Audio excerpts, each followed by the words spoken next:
Yes.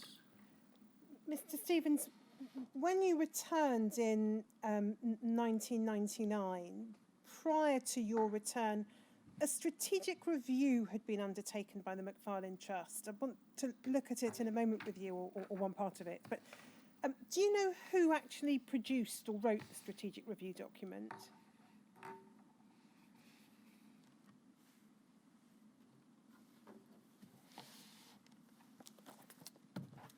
No, I think it was done internally by trustees or maybe with a bunch of the staff. I don't think we had a. Don't think there was an outsider. That's what I thought, but I wanted to check with you. If we just look at it, it's MACF 5045_019.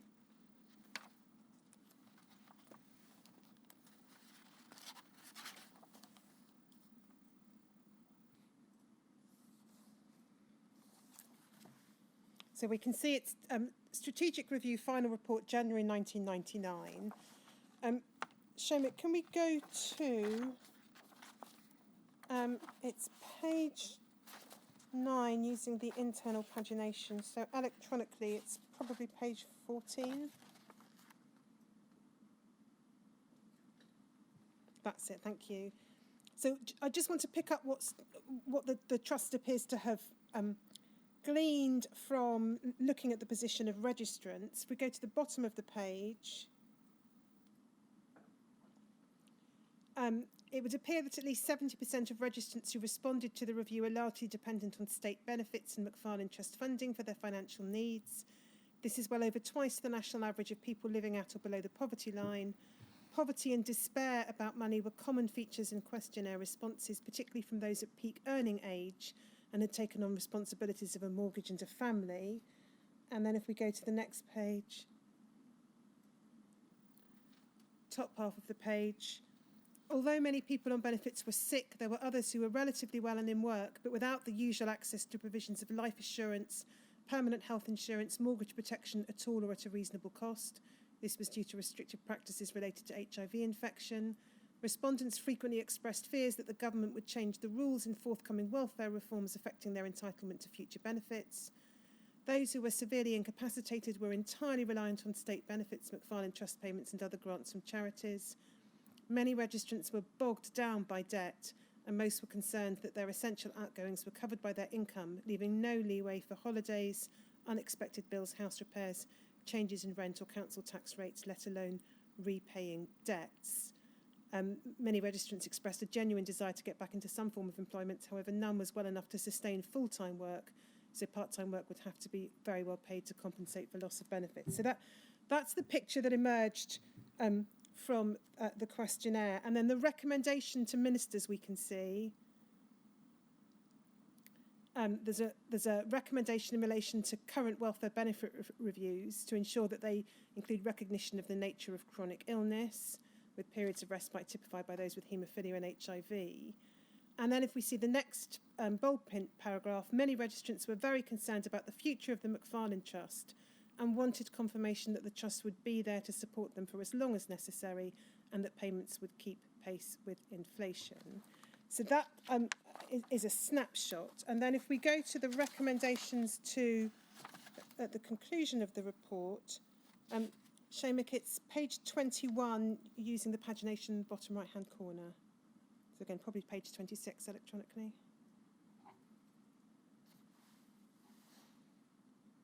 That's it. So if we look at the top half of the page, there's a number of recommendations, but I'm just going to draw attention to the top 3. Ministers / the Department of Health should consider the changing patterns and increasing financial demands and expectancies of registrants. They should provide policy guidance and priorities and furnish the required level of resources. 2, to ensure ongoing funding to Macfarlane Trust to enable continued support to Trust registrants to meet existing and emerging needs, and with the Trust to review types and extent of provision required. 3, to continue to fund an efficient administration of the Trust. So a key recommendation of the strategic review that you would have become aware of taking over as chairman in 2000 was that the department should be approached to secure continued funding at a level sufficient to meet registrant needs. Is that right? Yeah. Just before we leave this document, the first paragraph refers to the department should provide policy guidance and priorities. Why was the trust, I know you didn't author this, so maybe you can't answer it, but do you have any understanding of why the trust was looking to the department to provide policy guidance and priorities rather than formulating that themselves? Couldn't tell you. Don't know. I didn't write that. Okay. So that's the strategic view. That's the beginning of 1999. Is it fair to say that when you then took over as chair the following year, one of your responsibilities would have been to follow up on these recommendations? Yes. And we can see if we go to MACF 5088_026.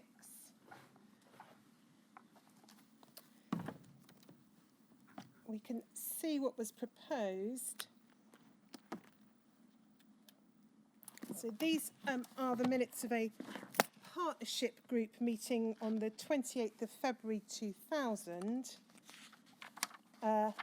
which you were attending as you were due to become chair of the trust with effect from the end of March. And if we go please to page 4,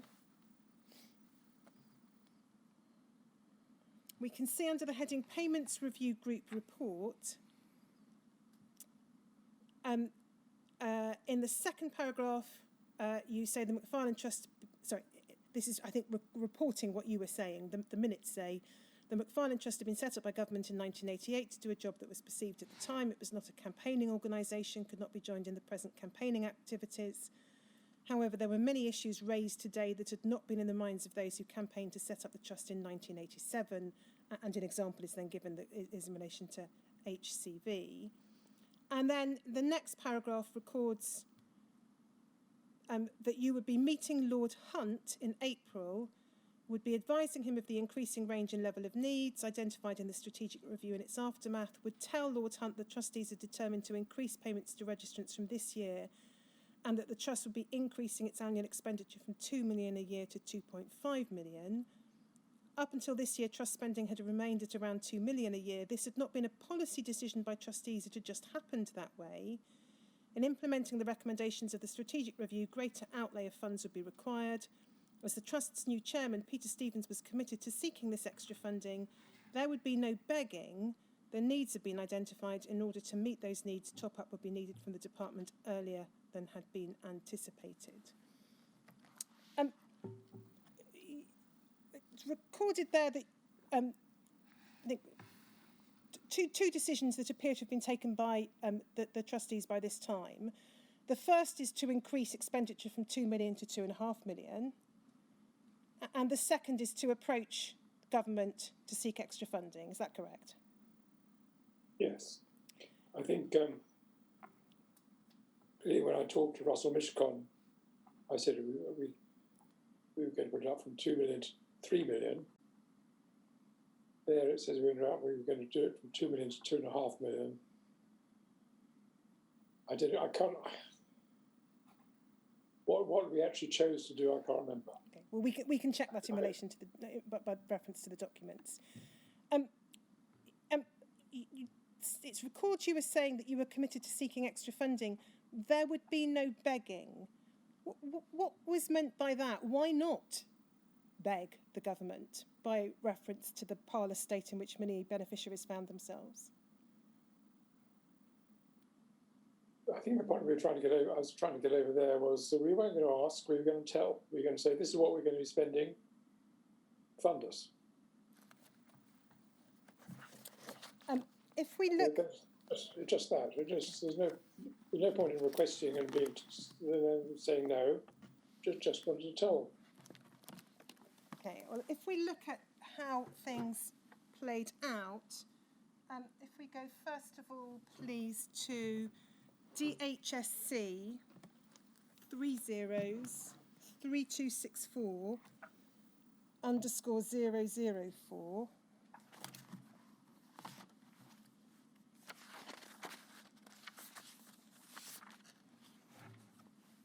Now, These aren't, I think, the minutes of the meeting that you had with the Department of Health. It appears to be a Department of Health briefing of some kind, and we haven't been able to so far locate any minutes.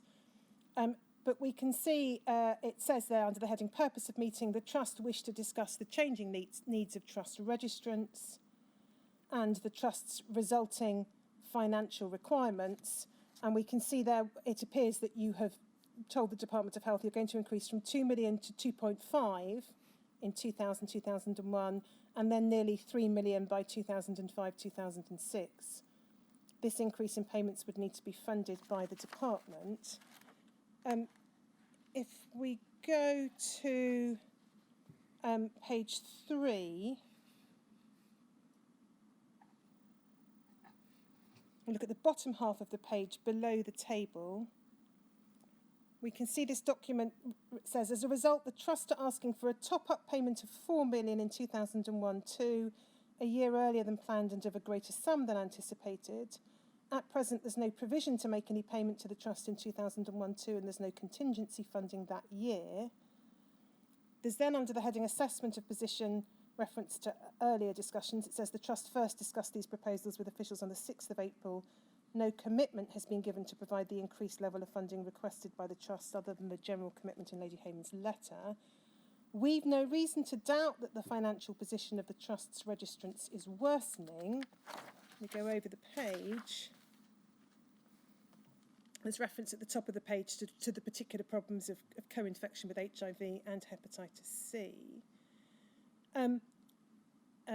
If we go to the bottom half of the page, please, Shomik, we can see the department saying this. It's below the first bullet point that you see on screen. It is hard to resist the Trust's request for additional funding to meet the needs of registrants when the Trust is acting within the terms of its remit as laid down in the Trust deed. However, before additional funds are committed, assuming the money can be found in 2001-2002, we recommend that the Department commissions an independent review of the Trust's activities. And it says this could, and then a number of matters set out, the last of which is examine the case for the Department providing increased resources. Go back to the bottom of the page. This would need to be done quickly and could be presented in a positive way as a means of working constructively with the Trust to ensure that the needs of registrants are fully addressed. Although the Trust has undertaken its own strategic review which went over some of this ground, it would be hard to justify additional spending without an independent assessment of the position. And then if we go to the top of the next page, or first half of the next page, points to make, stress the continuing commitment of ministers to the work of the Trust, will continue to fund the efficient administration of the Trust, understand and sympathise with the worsening position of the Trust registrants. We've not set aside top-up funding for the Trust in 2001-2002. This may present us with difficulties. There's no contingency budget. And then last bullet point, we'll look quickly and carefully and quickly at the Trust's proposal for increased resources to meet the needs of registrants. Given the severe constraints on resources at present, we propose, before making a decision, to commission an independent assessment of the situation by someone with a knowledge of haemophilia who can work with the Trust and report quickly to the department. Now, it would appear from this that although the department's saying it's hard to resist your request for additional funding, that is effectively what happened. You were not given additional funding in response to your request, were you? Yes, I mean, it's kick it into the long grass, or kick the can a bit further down the road. It's a fairly standard process for government departments. And we can see, although we don't have the minutes of the meeting with the Minister, we can see your report back to trustees. If we look at MACF 5013_031,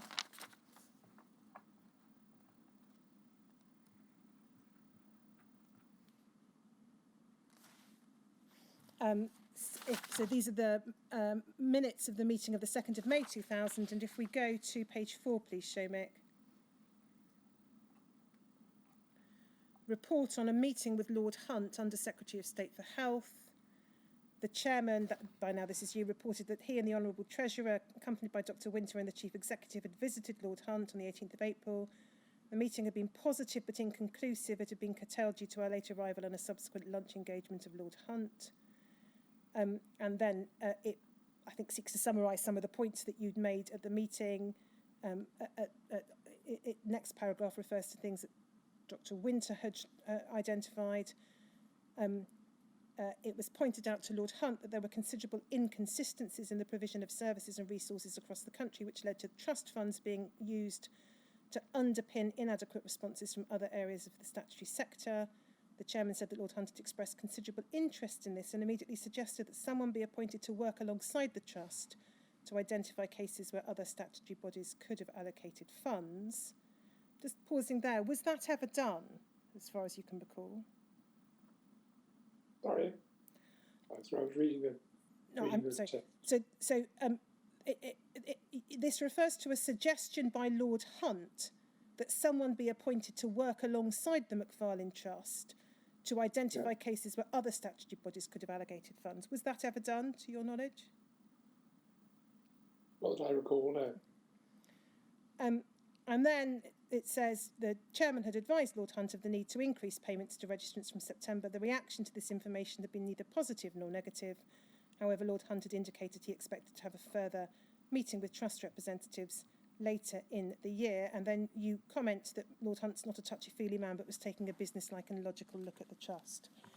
Do you have any further recollection of that particular meeting with Lord Hunt, Mr Stevens? No.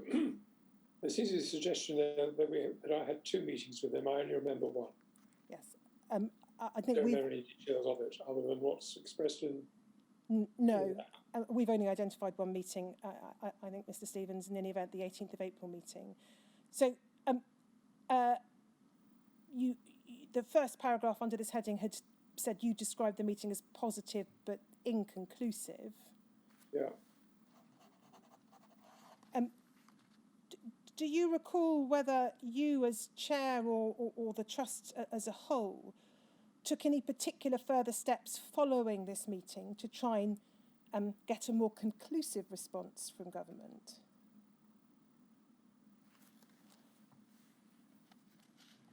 No, I don't remember what the next steps were. Really. All right, well, we'll look at some documents and see what we've been able to pick up from the documents as to some steps that were taken. So that was April, May 2000. If we next look, Seamus, at MACF 604_064, please.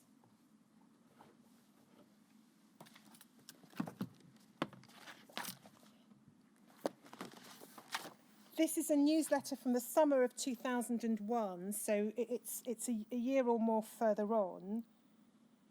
And we can see from the bottom left-hand column reference to the department having undertaken a comprehensive management audit of the trust.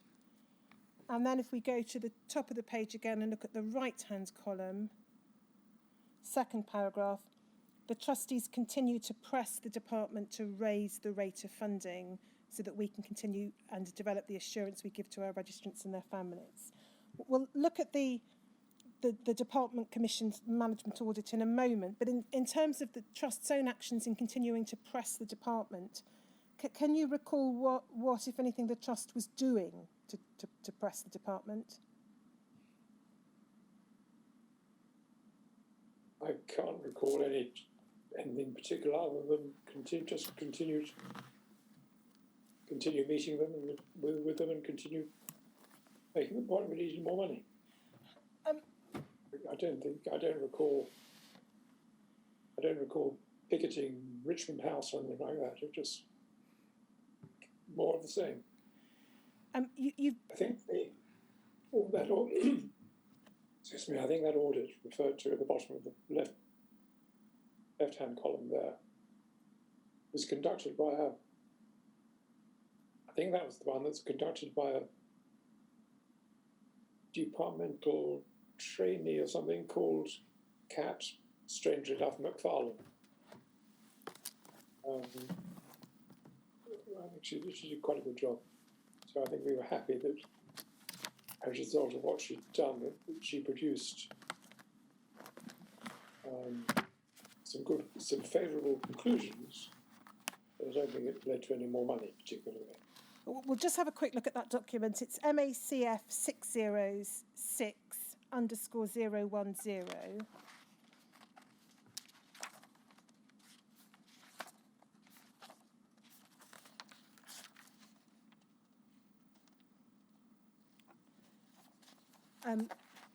And if we go to page 14, it's probably page 15 electronically, Shamek.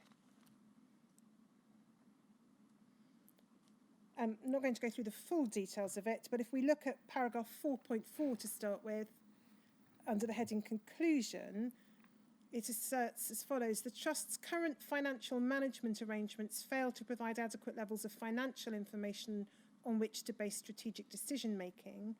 We accept that this is in part a result of a lack of internal management resources to carry out business planning and related activities.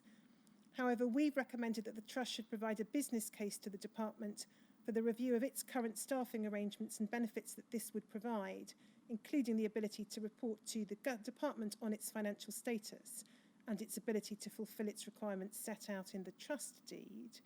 Now, pausing there before we look at the recommendations, do you accept the correctness of the observation there that the Trust's then current, so this is probably around 2001, financial management arrangements failed to provide adequate levels of financial information on which to base strategic decision-making? I don't see any reason to argue with the report that was produced by somebody who's qualified to do it. I'm not sure that I would have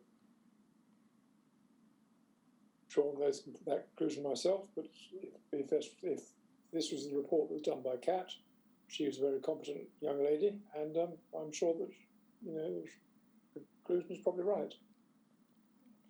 If we look then at the bottom of the page, or under the heading Recommendations, we pick it up at 4.5.2. The recommendation there is the trustees continue in their efforts to establish a business plan incorporating or in addition to a financial strategy to address the Trust's underlying financial difficulties. In order to assist the trustees, terms of reference should be agreed upon by the Chair, Treasurer and Chief Executive. The planning should incorporate the following: an assessment of current and future needs of registrants over the next 3 financial years, an assessment of the types of claims the Trust can continue to provide in light of current financial constraints, and then over the page, cash flow forecasts for the next 3 years based on a range of scenarios, and so on. So what appears to be recommended here is that the Trust should be producing a business plan and financial strategy. Did the Trust, as far as you can recall, accept that recommendation?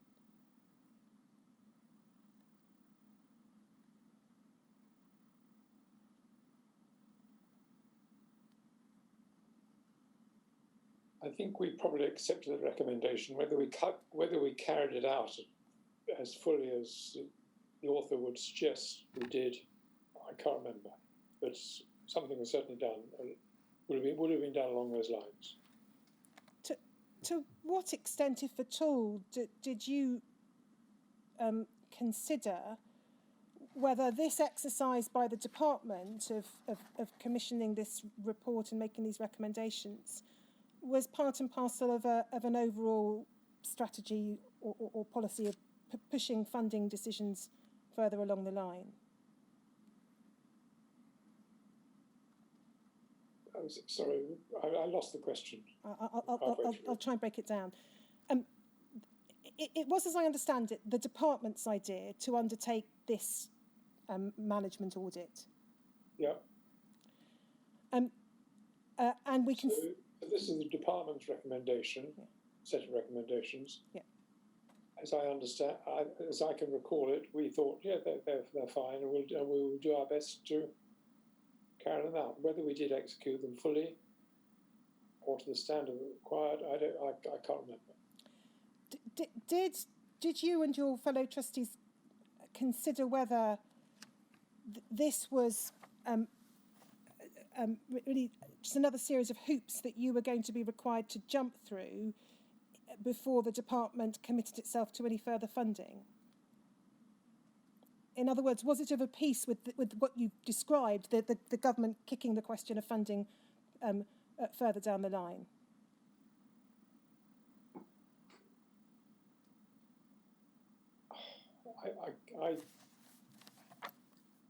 I can't remember now what we thought, what we did. This was done in 2000, 2001. Yes, but certainly the newsletter we looked at a few moments ago. It's not very long before we then moved into the long-term plan produced by Hilary Barnard. It's just, there's a succession, a steady succession of reports, reviews, plans, and it's difficult now, 20 years on, to remember what was going on. I understand that, Mr. Stevens. The management audit, as far as one can tell, had been completed by the summer of 2001. The long-term review was some 2 years after that, 2003. Yeah. Can you recall what led to the commissioning of the long-term review?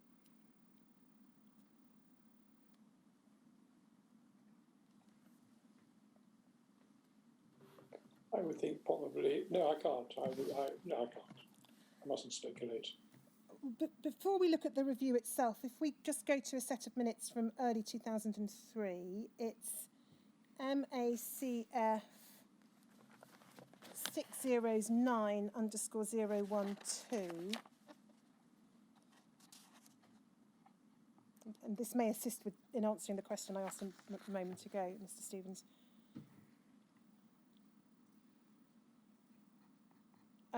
So we can see McFarlane Trust meeting 20th of January 2003. And then if we go to page 5, we can see under the heading long-term review, the chairman reported that the long-term review had arisen from a meeting with the Department of Health at which Charles Lister had said it was time for government to make a new political commitment to the trust. It had been agreed that in order for this to happen, the Trust should carry out a further review to mark the 15th anniversary of the establishment of the McFarlane Trust in 1988. And then there's reference to an external consultant being appointed. So by this time, we've had the strategic review in 1999, the department's own management audit in 2001, and now a decision to undertake or commission a long-term review. But still, as I understand it, over this period, no significantly increased funding from the government. Is that right? There may have been some short-term top-ups. I can't remember. I think that's why I used the word significantly, Mr. Stevens. If we look at the bottom of the page, we can see you saying the chairman saw the review as a means to establish new priorities for the trust and look at different ways to use limited funds rather than seek to increase funds made available by the department. So it rather looks like that, as though you might have, and this may be unfair, please say so if you think so, given up a little on the attempt at this point in time to persuade the department to cough up more and longer term funding. I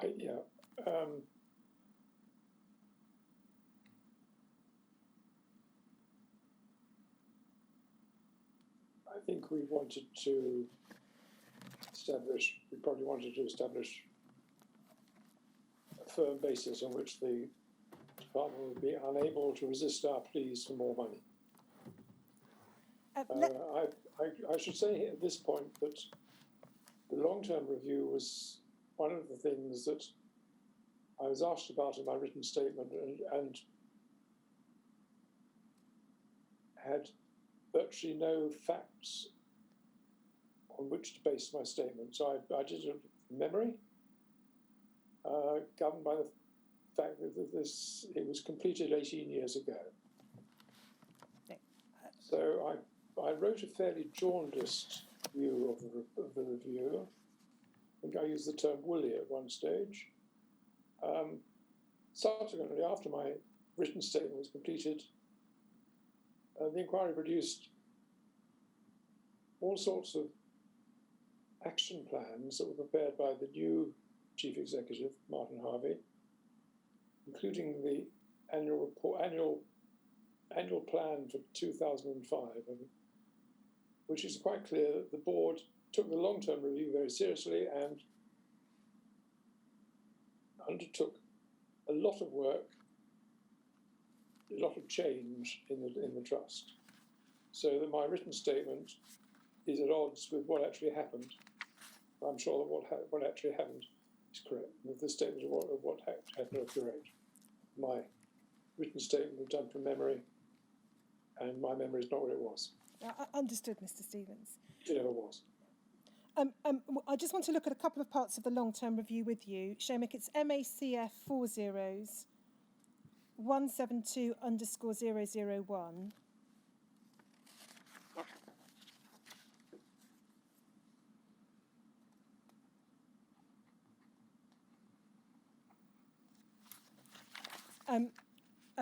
We can see there it was prepared by an external consultant, Mr. Barnard.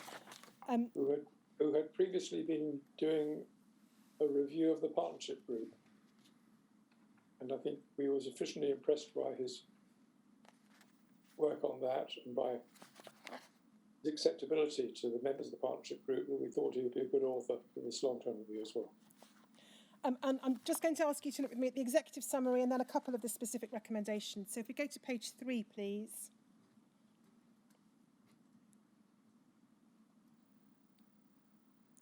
We can see under the heading executive summary in italics quotations from a survey undertaken as part of the review. Our world was turned upside down due to the contaminated blood products. I expect the trust to change to our needs and give us more financial independence and freedom now that we have a new future to face. I do survive by existing, not living. And then the review sets out these direct quotations from the survey of the Macfarlane Trust's registrants and infected intimates, express the challenge to the trust, its funder and its beneficiaries. This long-term review covers the next 3 years, 2003 to 6, in the life and work of the trust. This review establishes the direction and baseline for planning and priorities within the trust and in its relations with external agencies. And then if we go to the next page, paragraph 1.5 sets out a number of conclusions of the review. There's a strong continuing role for the trust for the foreseeable future. The trust is not and should not be solely a grant-giving trust, but has equal and integral roles in providing non-financial help to registrants, infected intimates, widows and dependents. Reflecting the enhanced role of the trust, that there is a strong case for the trust to receive increased funding from government in order that beneficiaries of the trust can receive an improved financial deal to support lives, not just existence. And then a number of other recommendations. And then if we go to its internal page 34, Shumik, I think it's probably electronic page 35.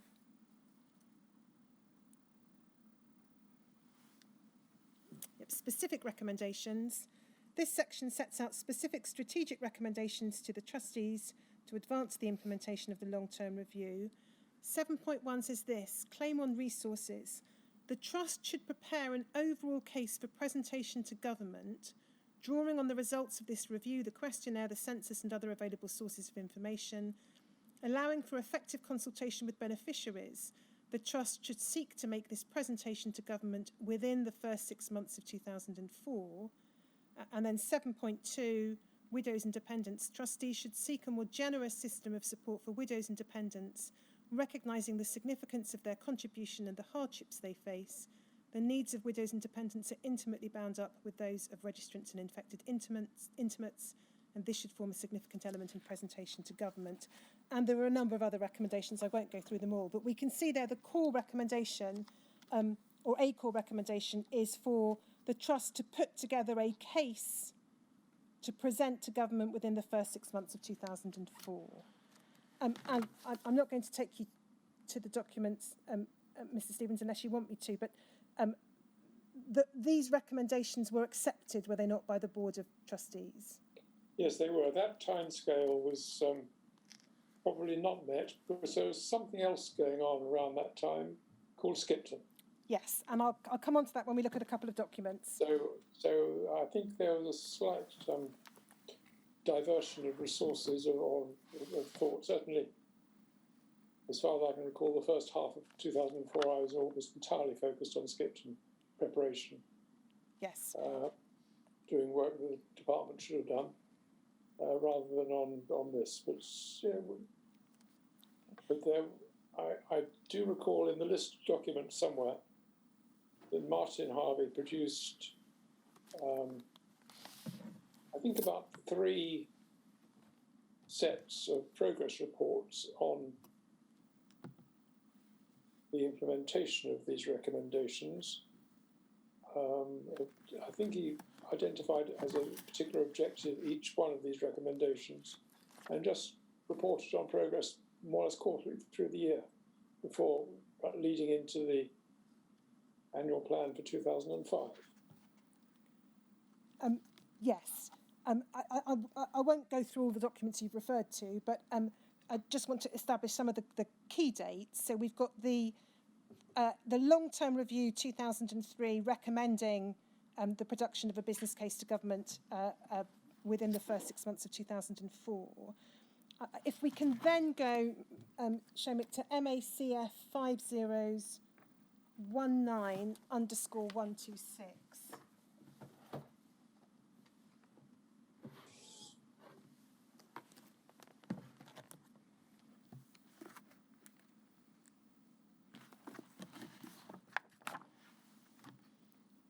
These are the minutes of a trustee meeting on the 11th of October 2004. And if we go to the page 3, please, and we look at the bottom of page 3, under the heading VCJD and impacts in respect of MFT, it says this: the chairman reported on the perceived impacts the recent announcement would have on the MFT registrant community. He also spoke about the potential for reviving the business case that had been set aside pending ex gratia payments received from the Skipton Fund. So it would appear from this, Mr. Stevens, that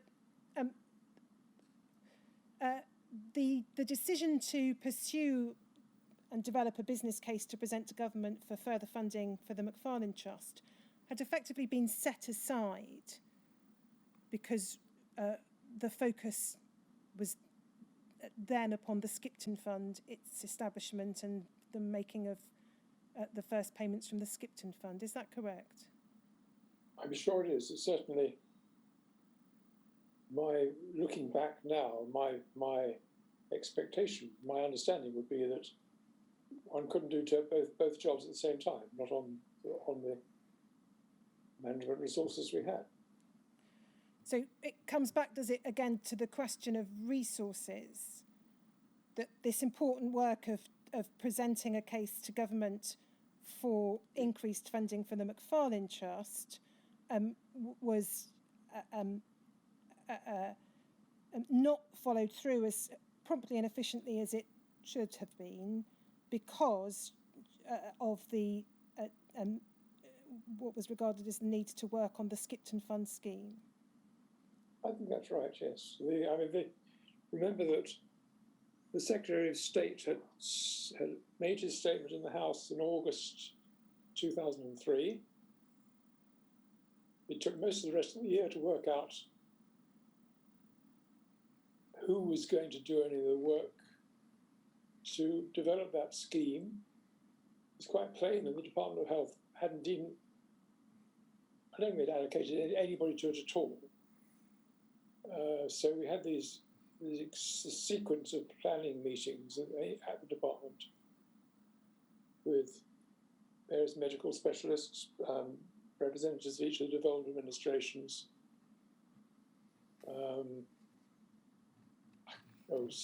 Charles Gore from the Hep C Trust, Martin Harvey and myself.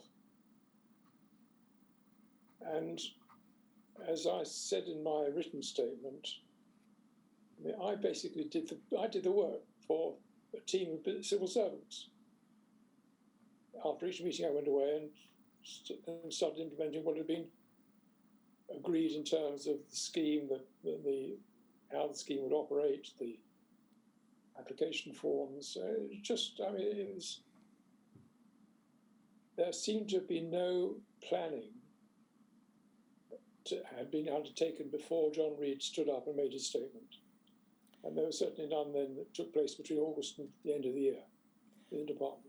I'm going to come on tomorrow to look with you in more detail at the work undertaken to establish the Skipton Fund. But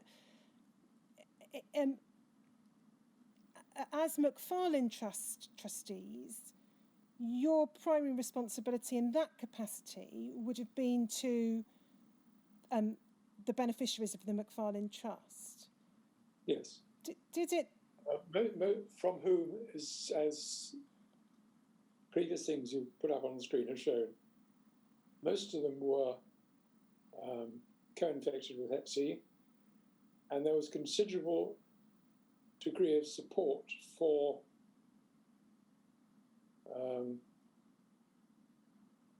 some sort of Hep C ex-gratia payment scheme.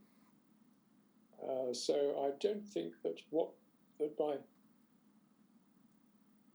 giving priority to the Skipton work rather than the long-term review or business case, I don't think that there would have been many people in the community who would have objected to that. Not seeking to suggest in any sense whatsoever that the Skipton work was not of enormous importance, and we'll look at that, as I say, tomorrow. But do you recall whether you and your colleagues in the McFarlane Trust said to the Department of Health that there is a pressing need here for two major exercises to be undertaken? One is the formulation of a case for funding for the McFarlane Trust. The other is the establishment of Skipton. We need more resources, or you need to get more people on board so that both can be accomplished within a similar timescale. No, I don't think that was said.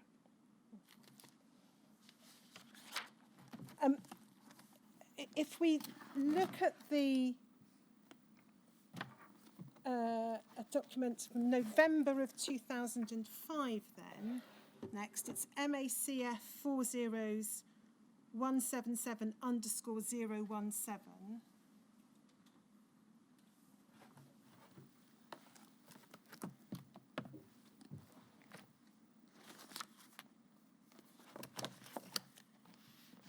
This is the business case that was finally submitted. So we can see from the bottom, the date is November 2005. So it's some 2 years or so on from the long-term review. Yeah. If we go to page 5,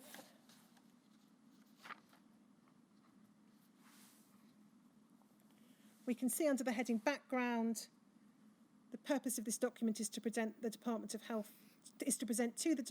a case for giving further financial support to the survivors of one of the greatest medical disasters of modern times, that of the infection with HIV of some 1,250 people with haemophilia through treatment in the NHS using contaminated blood products.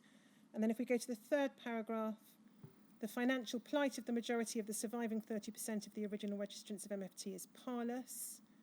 Capital payments, which were in any case small, have long since been spent, often on the advice of the recipient's medical consultants on the basis of their likely imminent deaths. For 20 years or more, they've had to live on benefits and on the trickle of money available from MFT. During that time, their health has worsened in terms of haemophilia, HIV and hepatitis C, with which virtually all are co-infected. Relationships have come under intense strain and frequently broken under it. Housing stock has deteriorated. All other physical aspects of living have needed repair and replacement. If we go to the next paragraph, the physical and mental health of these people has never been anything but precarious. They live with 3 life-threatening conditions, and those are then set out. And then the position of bereaved families in the next paragraph. MFT has never had the resources to give adequate support to bereaved families, even though that is clearly an objective set out in the trust deed that governs it. Some have been able to recover their lives and establish independence. With some, MFT has lost all contact. That many are known to MFT's trustees to be living in acute poverty, which neither the benefit system nor MFT has currently funded can significantly alleviate. This business case, this next paragraph, examines the evidence and shows that the assumptions behind the current funding policy are out of date. The The trustees believe that on the basis of this evidence, new funding arrangements are now unavoidable.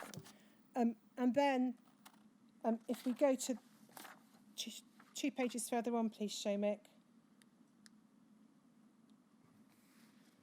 Reference is made to the long-term review.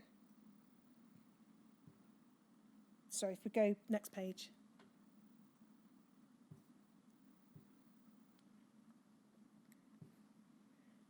If we can see reference is made to the long-term review and to three problems essentially with the way in which the MFT had been funded.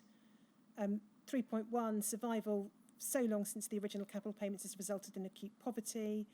Secondly, their life expectancy is not that of people in good health. That's paragraph 3.2. And 3.3, survival for so long has made it impossible for MFT to provide any meaningful help to the registrant's dependents.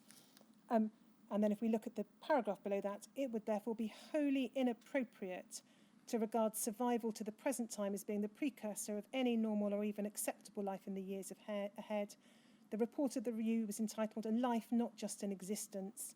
The trustees urge on the DOH the realisation to which they themselves have come that without a renewal of the original financial commitment by HMG, these surviving registrants have little chance of anything other than an increasingly impoverished existence that will bring them ever further behind the life of their compatriots, let alone the sort of life they would have expected had their treatments by the NHS not infected them. You're there setting out a powerful case for increased funding. I just ask you about the terms in which that last paragraph is expressed. It says the trustees urge on the DOH the realisation to which they themselves have come. Might suggest that this was something the trustees themselves had only realised belatedly. Is that a fair reading, or is that reading too much into it? I don't think belatedly is a necessary word there, but it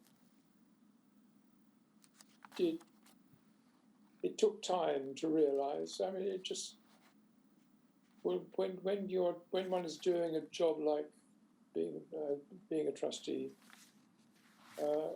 it is very difficult to step away from that and saying, right, we need a step change. And I think Hilary Barnard's review and maybe the work done before the strategic review had helped to bring us to the realisation that we needed a step change. We couldn't just continue tinkering with what we had inherited, but we had to get a new commitment from the government and a new scale of funding. Now, the next 2 pages set out a number of respects in which this document identified a desire to be able to assist registrants. I won't go through it paragraph by paragraph, but if we just look briefly at the next page. It's headed need, and it covers adequate housing, the need for proper financial support, needs arising out of particular health issues. Can I just stop you in the middle of the top paragraph? This can be exemplified in terms of needs that were not foreseen when MFT was set up, which is funding based annually incremented cannot meet. And that's the key. That's a key that the trust was started out with £10 million. We expected it to last 5 to 7 years. Topped up. At some stage, you actually have to say, no, we started in the wrong place. We've got to start again at a much higher level. That's what all this is saying about, is talking about. And if we go on to it's electronic page 11, Shomik.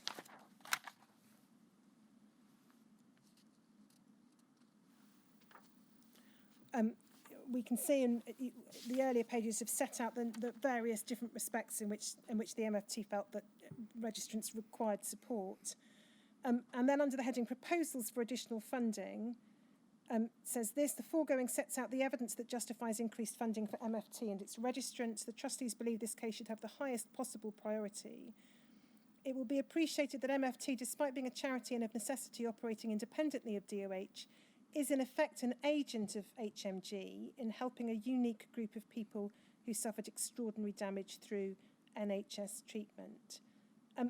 Just pausing there, Mr. Stevens, why was it that the tribunal was describing itself as an agent of the government? Sorry, what was? Why was?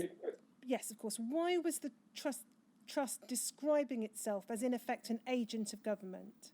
To try and put the onus on the department and officials and ministers to realise that we are doing their job for them. It is in effect an agent, unlike Skipton, which clearly was an agent, covered by an agency agreement. We're saying, you set us up as a charity, throw us a few pennies, so we're doing your job for you. Now, recognise that fact and let us do the job properly. If we look further down that page to the last two paragraphs, it refers to the enhanced level of funding required to meet the needs detailed in the report. It refers to the funding that had been available, so 2 million from throughout the 90s annually, and then in 2003 a 3-year undertaking to provide 3 million annually with an increment of 50,000 in the third year. And then this, to fulfil the quasi-agency function in a way that does credit to DOH and meets the needs of registrants and their families realistically and reasonably, and assuming that the capital payments referred to above are made, the trustees request that the annual rate of funding be raised to £7 million for the next 5 years, with an indexed annual increment based on HMG's preferred cost of living indicator. So that was, in hard financial terms, the figure that the Trust resolved to seek from government. Yes. I'm quite proud of that. I mean, if you had asked me, without showing me, how much did you ask for, I would not have said 7 million. I would not have realised it was £7 million. I would not put it as high as that. I think £7 million is a good. It's a good figure. The way of saying there's a step change required. That at the end of the previous paragraph, that £3 million annually, with an increment of 50,000 in the third year. As I recall, that undertaking was given by Hazel Blears when she was in the hot seat. I'm not sure that 50,000 ever came through. There is a reference either in this document or in another document to that £50,000 not having come through. Yeah, I remember that. I remember the reference. They hadn't come through at one stage. I can't remember if it ever did come through. Now, if we look then next, please, what then happened once this case had been put together. We look first of all at EILN 5048_142.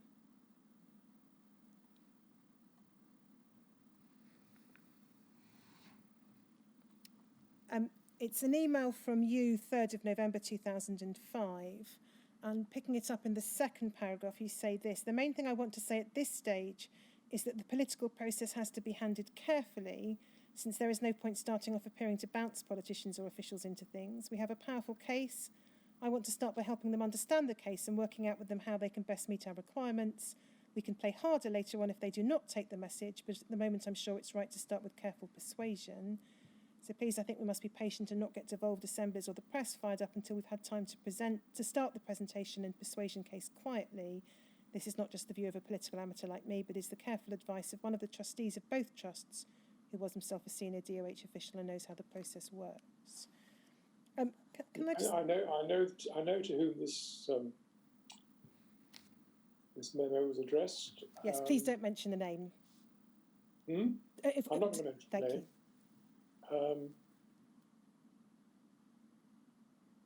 There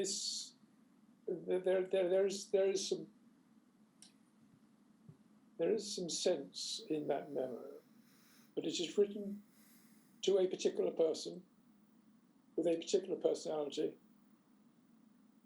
and a particular style of potential behaviour that needed to be tempered. So, I mean, he was a lovely guy, but he had to be calmed down occasionally, and this was a way of trying to calm him down while at the same time admitting that we so that we can play harder later on. You have to take these things. You have to get the context right. Is this nonetheless an accurate account of the way in which the Trust proposed to approach government? He was, as you can see from the code number at the top, he was an Eileen Trust registrant. He's now dead, unfortunately. He was probably the only real activist the Eileen Trust had.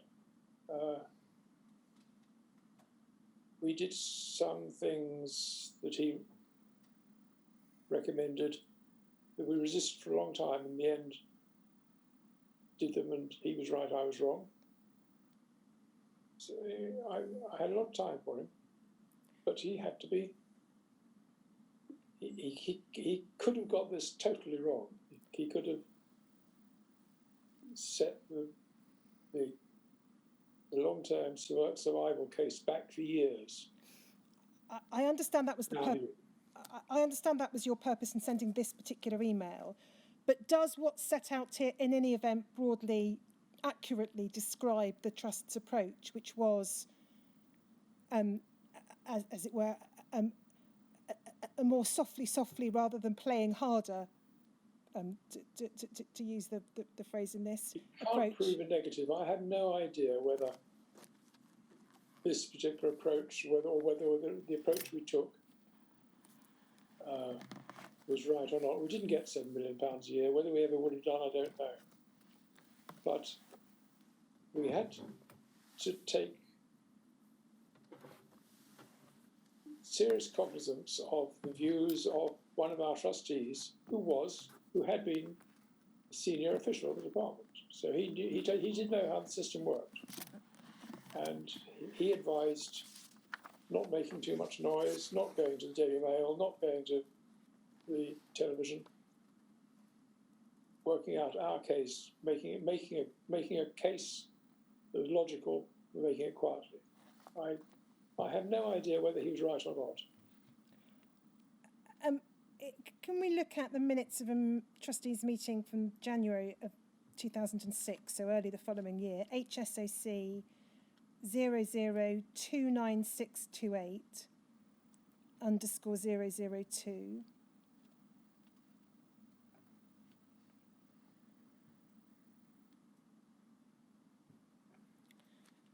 So you can see the date there, 23rd of January 2006. Could we go to page 4, please?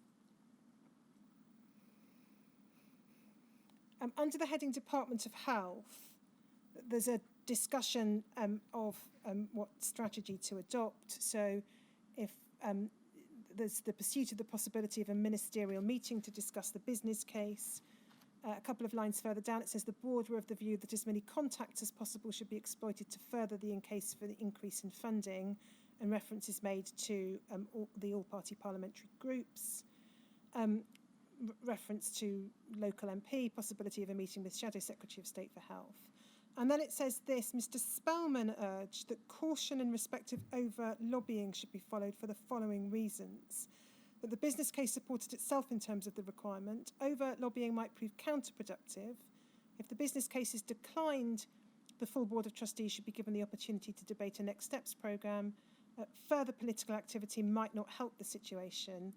The chairman agreed that no political activity should be undertaken which might impede a positive response from the department. Why was the policy pursued of avoiding overt lobbying and avoiding political activity? Because that was the advice of one of our trustees who knew how the system worked. Mr. Spellman? Yeah.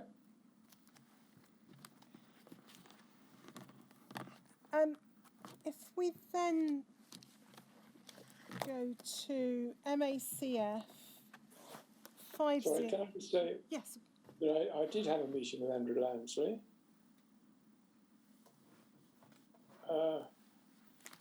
I mean, I don't think he knew what I was talking about. So, the politicians they have their own agendas. Alf Morris mentioned there he tabled written questions. He was a good egg. But at another stage, I pulled every political string I had. A number of active members I knew or didn't know but had connections with, got absolutely nowhere. Absolutely nowhere. If the Shadow Secretary of State for Health, then Andrew Lansley, as you say, didn't know what you were talking about, doesn't that rather suggest some kind of overt programme of public education might have pushed this business case further up the political agenda? Possibly. Look at some minutes of the partnership group meeting in April of that year, MACF 5088_005.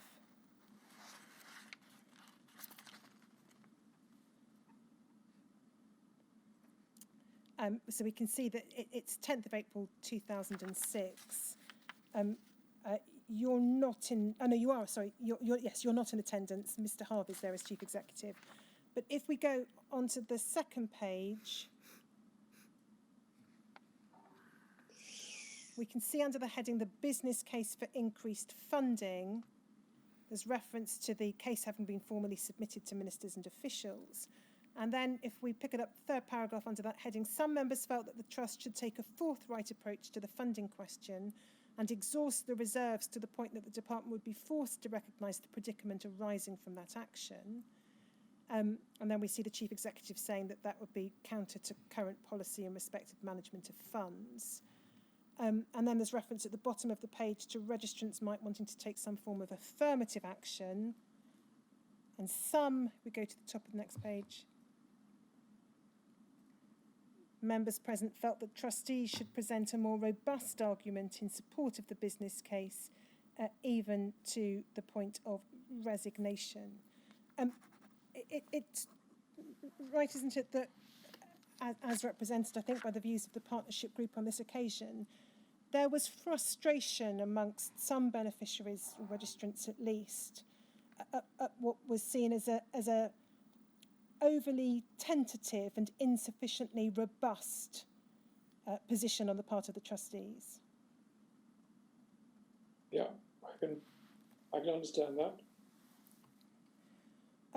Was formal consideration ever given by the trustees to the proposal here that the Trust should take a forthright approach to funding and exhaust reserves?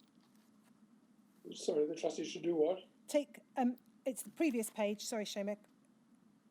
Third paragraph from the bottom.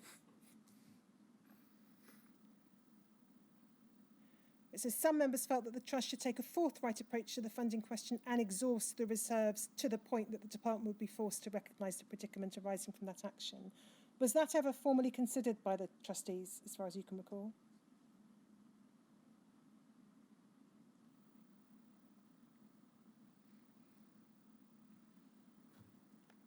No, because I think we did discuss it, but because of our responsibilities to the Trust, we couldn't simply run the Trust down to nothing and then walk into the Richmond House and say, look, our pockets are empty.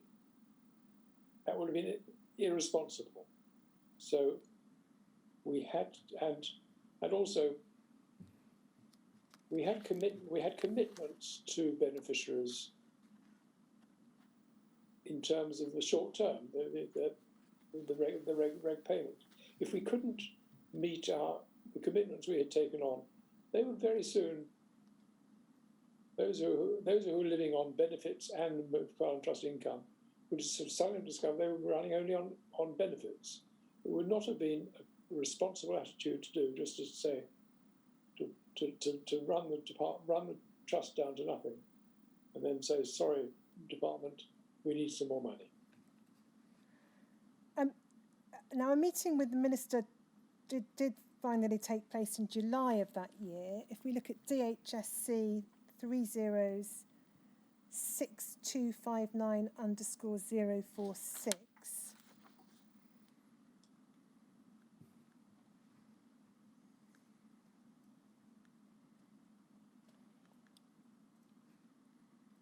I'm not sure who took this note, but it looks like it's probably an internal department note. Yeah, that's a departmental note, isn't it? Exactly, I think so. And we'll look at another version we have or another account of the meeting. But we can see here. I think that's the meeting with what's her name, Flint. Caroline Flint. Caroline Flint. Yes. So we can see. I think she said SPH that time. Yes. I think we'll see from subsequent correspondence that's the minister you were dealing with. So under the heading discussion, there's reference to the current funding of both the McFarlane Trust and the Eileen Trust, and the fact that a considerably larger settlement was now sought. And then what's set out is the nub of the claim from the trusts. I'm not going to go through them all, but we can see reference there to what's said to be a moral obligation, promises from previous Department of Health ministers. Basis of the original settlement was that registrants were not expected to survive for long, and so on. If we go over the page, picking it up below the 2 bullet points, this note records the Trust's representatives presented an emotive case describing the impact of their infection on their lives and the need for adequate funding to maintain their dignity and independence. And then we can see the response from the Minister is recorded. She's listened carefully. She thanks them. She noted that the trusts had been created originally to supplement the range of welfare benefits and not to provide an alternative source of funding for the same needs. It had been and remained the department's intention in setting up the trusts to recognise that harm had been caused which was not anyone's fault, but which nevertheless justified some ex gratia to those affected. She noted that the payments provided by the McFarlane Trust had been able to increase substantially within the available funding due sadly to the small number of registrants still surviving. She said she'd write to Mr Stevens in the next week or so. Now, you'll see there the reference halfway through that paragraph to harm having been caused which was not anyone's fault. Was that... That's what the inquiry is finding out. Absolutely. But to what extent was, in your dealings with the department, the denial of any fault, did that lie at the heart, in your experience, of the refusal to increase funding further? Was that something that came up in discussions with the department on a regular basis?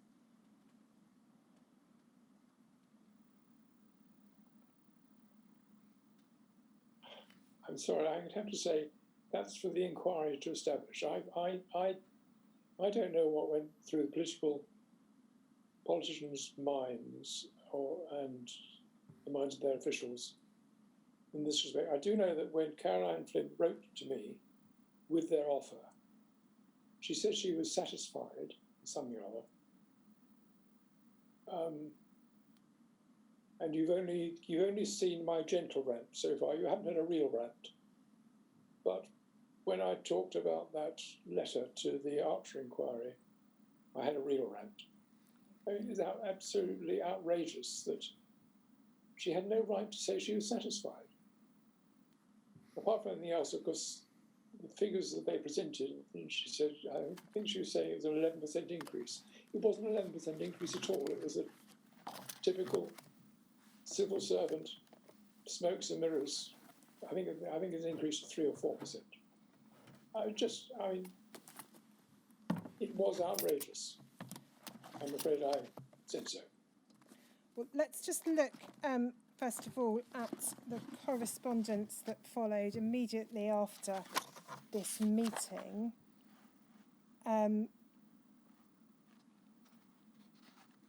if we go if we go first of all to a different account of the meeting, GLEW 40357.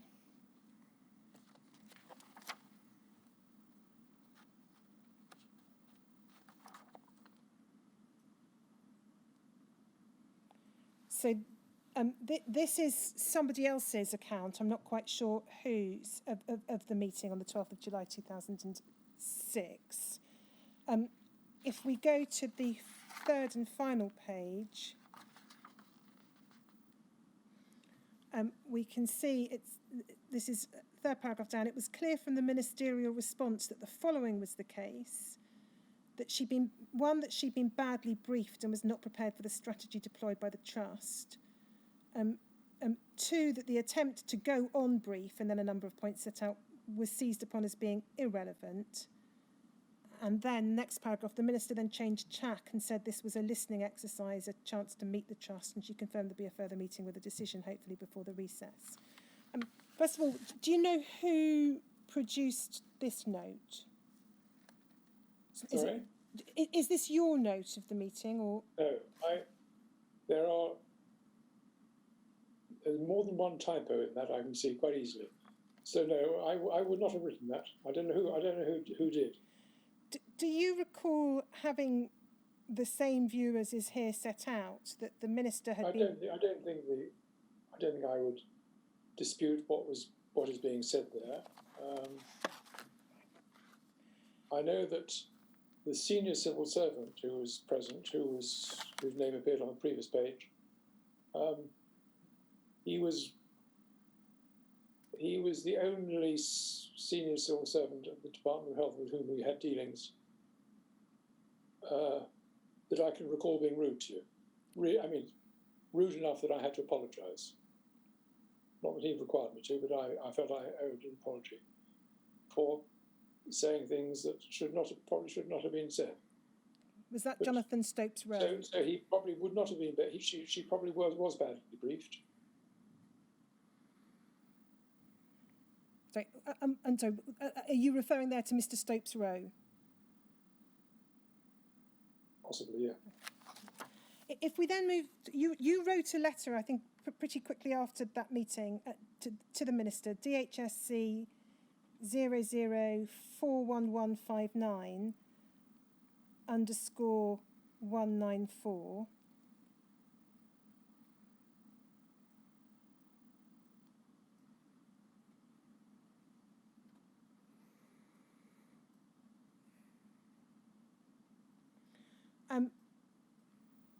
So letter 12th of July, you emphasise in particular the in the third paragraph the problems experienced by the registrants of the trusts, and then you say this in the final paragraph. It will not, of course, have escaped you that there could be to some extent a trade-off between increased funding for the trusts and renewed capital payments to the registrants. The initial aggregate cost of the latter could be significant, but if it were the means among many other benefits of reducing or even eliminating continued financing of the trusts far into the future, it might have some appeal to the government. What did you mean by a trade-off between increased funding and renewed capital payments? We had done quite a lot of work, I think with the support of the partnership group, on buying people out. I know that one of the user trustees, one of the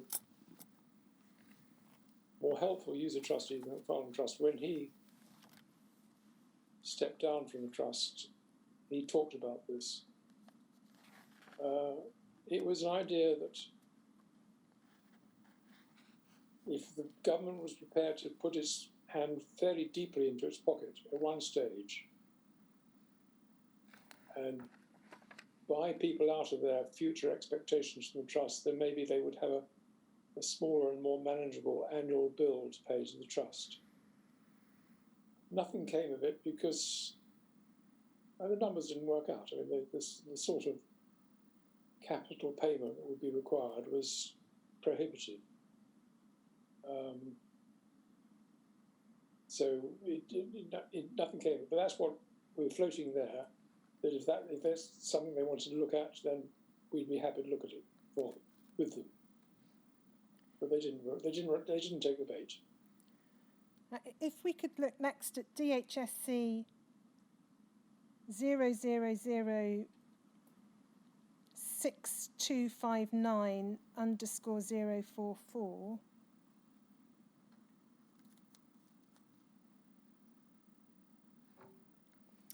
This is a document you obviously would not have seen at the time. I was quite interested in this document. So it's from Caroline Flint to the Secretary of State, referring to the meeting. So we can see, she says in the first paragraph, fourth line, the present pressure on central budget simply does not provide for that kind of increase. And I'm not convinced that their case is strong enough, but this is an emotive issue and I should be grateful for your views. And then, if we skip down towards the bottom of the page, the trusts were always intended, this is the last paragraph, sorry, the trusts were always intended to supplement existing statutory provision. They were not intended to make alternative provision, nor did they imply fault by the NHS. At the meeting, some concerns were raised about how registrants didn't always claim their rightful statutory entitlements because of fear of exposure to friends and neighbours. I'm not convinced that some of the expenses mentioned in the meeting and in the business case were appropriate to the trusts. Now, in relation to that last sentence, did either the minister or any civil servant within the Department of Health ever respond to your business case, identifying particular expenses which it was thought were not appropriate? Not that I can recall, no. And if we go over the page,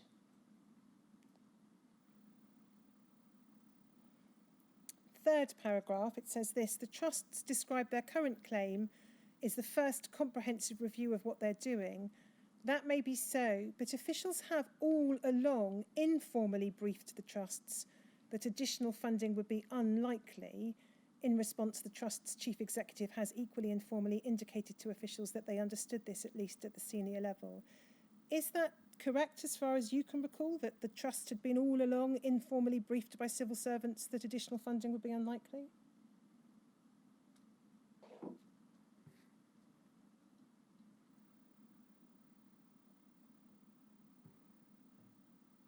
I think that's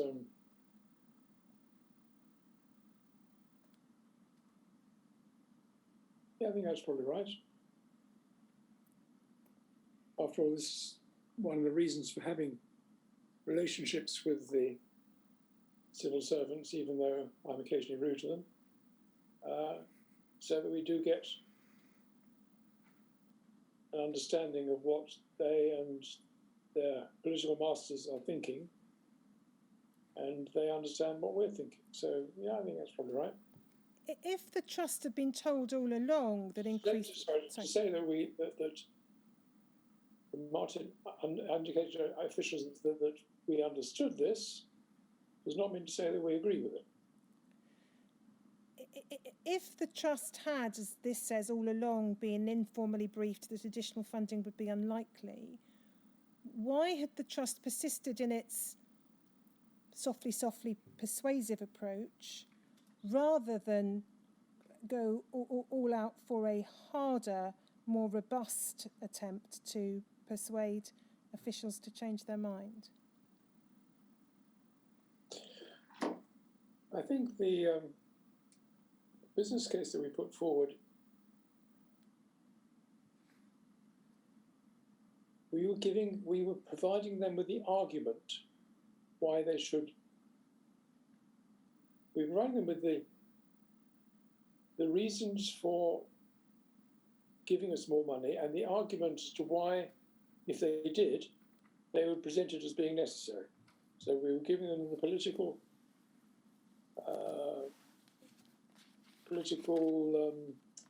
lifeline, safety belt. So they had something. We had to do this because of the following reasons. I think that our response to Caroline Flint was reasonably robust. I didn't jump onto her desk and trample all her papers about. But I think I expressed myself in terms that she wouldn't normally expect to hear outside the Houses of Parliament. So I note the time. There's still a small number of documents to look at on this issue. Shall we do that after the break? Yes. Well, we'll take a break now until 10 to 4. So 10 to 4.